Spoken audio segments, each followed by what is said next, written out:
중국이 사실은 2011년 이후에 굉장히 질적으로 성장을 가속화하고 있는 것이 현실입니다. 그래서 이제 지금 보시게 되면은 예전에는 소재부품 장비의 어떤 수요국이었었는데 지금은 이 부분도 주요한 어떤 생산국으로 중국이 이제 부상을 하고 있습니다. 그러니까 이제 그런 어떤 로컬 브랜드들이 등장하면서 중국의 이 밸류 체인상의 역할들이 굉장히 빠르게 변화하고 있다는 것을 알 수가 있겠습니다. 결국은 자기 자체의 어떤 경쟁력을 높여서 자체 생산이나 어떤 자체의 가치 사슬을 확충하겠다는 그런 형태죠. 그러면 결국은 세계 전체적인 어떤 가치 사슬이 확장되는 측면이 위축이 되는 방향으로 바뀌게 된다는 그런 형태고, 그 다음에 이제 앞서 이제 뭐 미국이 하웨이 제재를 가한 거와 거의 유사한 형태가 일본의 수출 규제라고 할 수 있겠습니다. 그래서 결국은 아까 전에 뭐 공급 단절 이런 식으로 표현을 했는데 결국은 일본이 우리한테 공급하던 가치 사슬의 맨 밑단에 있는 그 부분을 공급하지 않음으로써 일종의 이제 전체적인 어떤 가치 사슬을 이제 파괴시키는 형태로 가고 있는 것이 이제 일본의 수출 규제다. 결국은 지금 그 일본하고 우리하고의 관계도 사실은 이 글로벌 가치 사슬의 문제와 굉장히 밀접하게 관련이 되어 있습니다. 처음에는 저희들이 뭐 가전이나 이런 부분들을 보면은 2000년대 초반까지만 하더라도 일본 제품이면 뭐 굉장히 우리가 성공했던 그런 형태잖아요.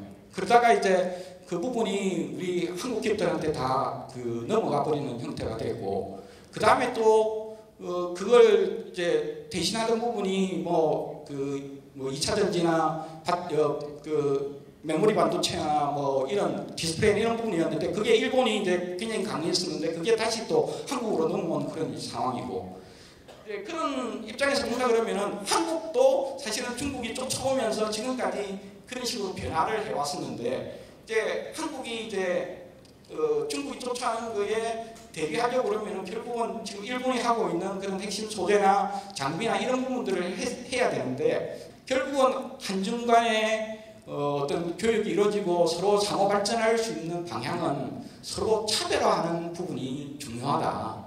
그래서 결국은 그 차별화는 뭐 단순히 어떤 기술적인 요인뿐만 아니라 문화라든지 기타든지 이런 걸 통해서 서로 다른 제품들을 만들어서 소비자들이 서로 그런 제품을 소비함으로써 전체적인 효성이 올라가는 그런 형태로 만드는 것이 필요하다. 그래서 이제 어떤 차별화된 제품에서 서로 공급하는 그런 형태로 가야 되는 것이 앞으로 한국의 분업 구조다고 말씀할 수가 있겠습니다. 그다음에 앞에서 말씀드렸던 이제 공급 단절의 문제에 있어서는 이거는 이제 조금 공동 대응할 필요성이 있지 않나는 생각이 드는데 어차피 과거에는 사실 일본 기업이 굉장히 신뢰성이 높다고 생각을 했습니다. 그래서 일본의 대지진이 났을 때에 한국 기업들도 생각했던 게 일본 기업들한테 절대적으로 의존하지는 안 되겠다. 그래서 일본 기업들의 의존을 이제 낮추는 형태로 가긴 해야 되겠는데 그런다고 대안이 별로 없기 때문에 일본 기업 내에서 예를 들어서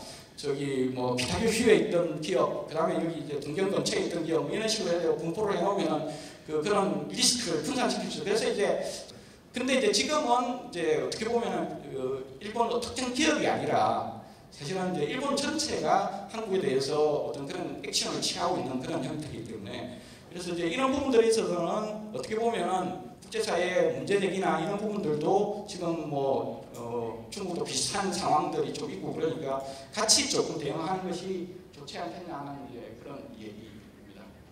중국에서도 다양한 기술과 다양한 아이디어들이 창출되고 있는 그런 형태고 또 한국 기업들 중에서도 아이디어는 있는데 이게 사업화가 안 되는 이제 그런 형태들이 굉장히 많이 있습니다. 근데 예를 들어 중국 상황이면은 그런 한국의 아이디어나 기술들이 창업이 가능했는데 못하는 경우들도 있고 중국이 한국에 와서도 하면 할 수 있는 그런 부분들이 우리가 이제 중국은 기초기술도 오히려 우리가 보다 앞섰다고 그렇게 얘기할 수 있는 부분인데 대신에 이제 산업화 관련되는 기술들이 우리와 조금 차이가 있다고 이제 얘기를 하고 있는데 그러면 결국은 산업화 관련돼서는 결국은 이런 아이디어나 기술들을 이제 어떻게 잘 제품으로 만드느냐의 문제니까 그걸 갖다가 또 한국이 받아서 제품화하는 그런 형태로 할 수 있는 그런 협력의 여지가 있다. 그래서 사실은 혁신 성과를 좀 공동으로 활용할 수 있는 그런 플랫폼을 만들자. 그래서 이제 우리가 이제 그 혁신 플랫폼으로 개방형 혁신 플랫폼 이런 식으로 많이 얘기하는데 그걸 갖다가 우리 국내에서만 하는 것이 아니라 중국과 같이 할 수 있는 그런 혁신 플랫폼을 만들어 보자는 게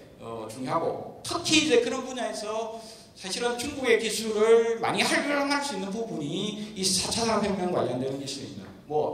그 앞서도 말씀하셨지만은 그 4차 산업혁명에 있어서 빅데이터가 굉장히 중요합니다. 근데 중국의 그 14억 대는 인구가 창출하는 빅데이터하고 한국의 5천만 인구가 창출하는 빅데이터하고는 차원이 좀 다른 그런 형태거든요.